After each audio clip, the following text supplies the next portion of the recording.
Bonjour à tous, je vous invite aujourd'hui encore une fois à répondre avec moi à cette question, à savoir quand on va chercher des instruments qui proviennent de la collection Piano Book, la plupart sont en format donc contact et nécessitent soit la version évidemment gratuite ou la version complète, c'est-à-dire la version payante. C'est pas toujours clair dans les définitions, mais de plus en plus, sachez que de plus en plus d'éléments ou d'instruments contact sont donc convertis en format DS Sampler que vous voyez à l'écran. C'est le lecteur finalement qui est disponible via la collection Piano Book. Et c'est une création du compositeur David Ilowitz qui est responsable un peu de la création de cet environnement, du nouveau lecteur Descent Sampler. Et un de ceux qui est responsable de la conversion des formats contact en format lisible par DS, c'est le compositeur français Frédéric Poirier.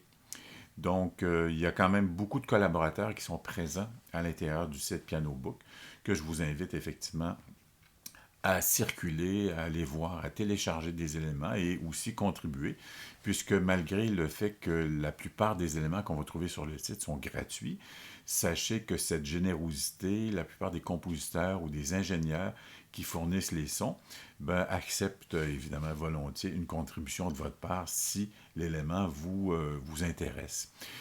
Aujourd'hui, donc, dans cette prise 2, dans cette deuxième proposition, je compare deux instruments virtuels en format contact et DS, à savoir si ils sont identiques ou pas. J'amène ici à l'écran, vous avez entendu en guise d'introduction, le Tromming Texture Acoustic Guitar. Ça vient de Dan King.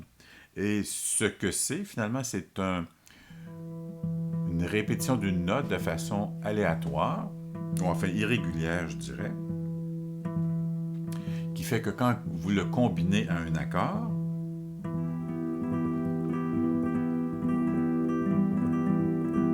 vous aurez donc une marche rythmique aléatoire en fonction du moment où vous avez appuyé sur la note, puisque l'échantillon est quand même assez long, on parle d'un 15-17 secondes, et donc qui peut se répéter, et avec lequel, évidemment, avec votre jeu au clavier, vous allez déclencher l'opération de jouer ces sons de façon irrégulière. Donc, ça crée une texture particulière, comme vous l'entendez ici sur un accord de mi mineur.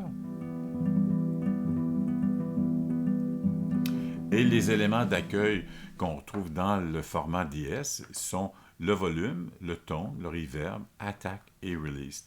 Dans le format DS, ces petits boutons sont disponibles via ici simplement le jeu. Moi, je le fais avec la souris, là.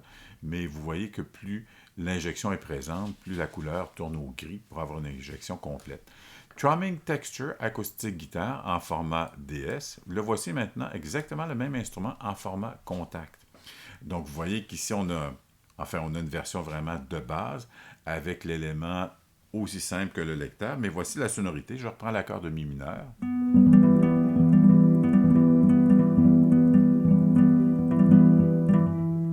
Vous voyez qu'on a la même idée de texture.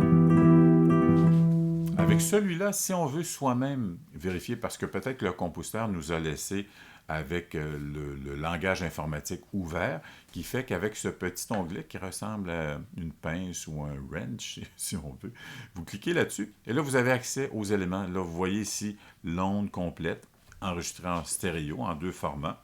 Et quand on applique sur la note, voilà. Donc, vous avez ici les éléments qui nous permettent de l'éditer. Donc, voici le format de base.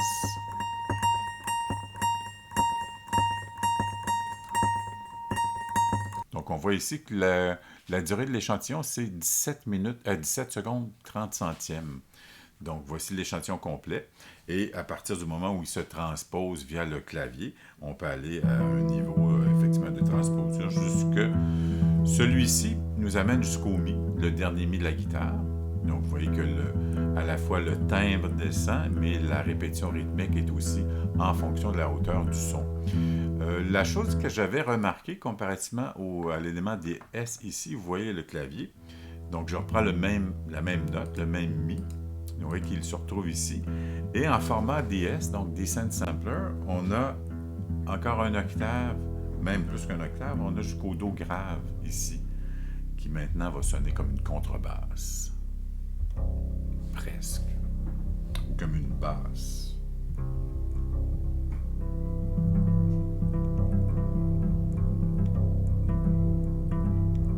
Donc, vous voyez qu'il y a entre un et l'autre des petites subtilités qui vont nous permettre soi-même soit de les négocier ou de les remodeler en fonction de notre besoin. Dans certains cas, les propositions sont presque identiques ou à peu de choses près. Ici, je vous présente en format contact une proposition de David Ilowitz, qui est donc responsable de la configuration de l'élément qui s'appelle DS Sampler. Il l'a fait ici en version contact. Donc, vous voyez, Box Violin, c'est une de ses propositions.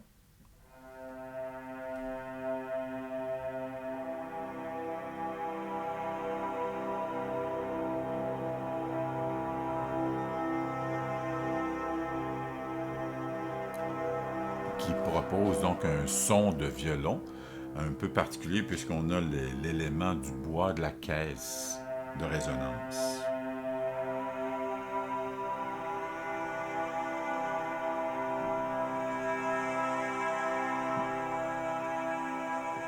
Qui donne donc effectivement un timbre particulier. Dans sa proposition, sous l'image, nous avons 3 éléments, le volume, tone and reverb, ici qui s'actionne encore une fois en négociant le niveau d'injection, si on veut. Voici la version contact et voici sa version en format DS, donc DS Sampler, Descent Sampler.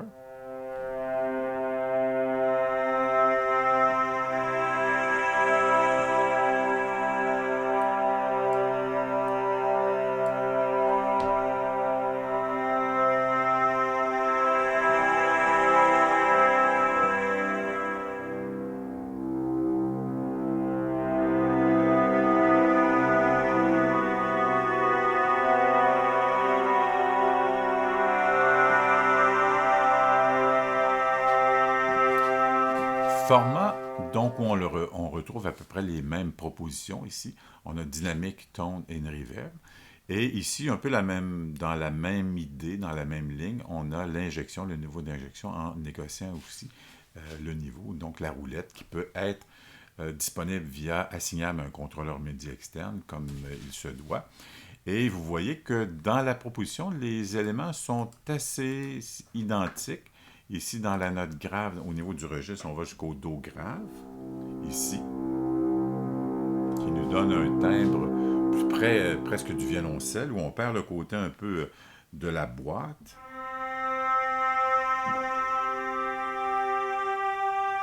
Qui nous donne un côté plus nasillard, si on veut. Et je regarde dans le format contact, est-ce qu'on a le... Oui, dans le format contact. Donc, on a une extension du registre à l'extrême. Donc, ce sont là des petites différences que vous trouverez dans un et l'autre des formats. Mais sachez que de plus en plus, les éléments qui sont présentés en format contact, je pense que pour l'idée première de la communauté Piano Book, où on souhaite effectivement laisser aux compositeurs, laisser aux créateurs des outils qui sont libres de droit, donc libres d'utilisation de façon gratuite ou par votre contribution personnelle, volontaire. Donc, vous trouverez, encore une fois, sous le site Piano Book, une multitude de propositions. Et ces éléments qui sont contacts, ces instruments, vous parviennent de façon régulière en conversion en format DS Sampler. Je vous souhaite une belle visite donc sur le site de Piano Book. Dans l'immédiat, je vous remercie de votre écoute. J'espère que cette capsule vous a permis de concevoir ou de voir un peu quelles sont les différences et les petites subtilités d'un lecteur à l'autre. D'ici là, je vous souhaite une bonne inspiration, bonne musique. À bientôt. Au revoir.